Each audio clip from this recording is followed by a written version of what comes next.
મહીસાગર જિલ્લાના વાતાવરણમાં પલટો આવ્યો। મહીસાગરમાં સવારથી જ વાદળછાયું વાતાવરણ છે। વાદળછાયા વાતાવરણથી ખેડૂતોના જીવ તાળવે ચોંટ્યા। વાદળછાયા વાતાવરણથી ખેતીના પાકમાં જીવાતની આશંકા છે। તો મહીસાગર જિલ્લામાં વાતાવરણમાં પલટો આવ્યો છે। વાદળછાયું વાતાવરણ સવારથી જ જોવા મળી રહ્યું છે, ત્યારે ધરતીપુત્રોમાં ચિંતા વ્યાપી ગઈ છે। વાદળછાયા વાતાવરણને કારણે ખેડૂતોના જીવ તાળવે ચોંટ્યા છે। વાદળ અને વરસાદને કારણે ખેતીના પાકમાં નુકસાન જઈ શકે છે। મહીસાગર જિલ્લાના વાતાવરણમાં પલટો આવ્યો। મહીસાગરમાં સવારથી જ વાદળછાયું વાતાવરણ છે। વાદળછાયા વાતાવરણથી ખેડૂતોના જીવ તાળવે ચોંટ્યા।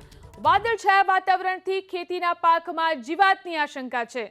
તો મહીસાગર જિલ્લામાં વાતાવરણમાં પલટો આવ્યો છે। વાદળછાયું વાતાવરણ સવારથી જ જોવા મળી રહ્યું છે, ત્યારે ધરતીપુત્રોમાં ચિંતા વ્યાપી ગઈ છે।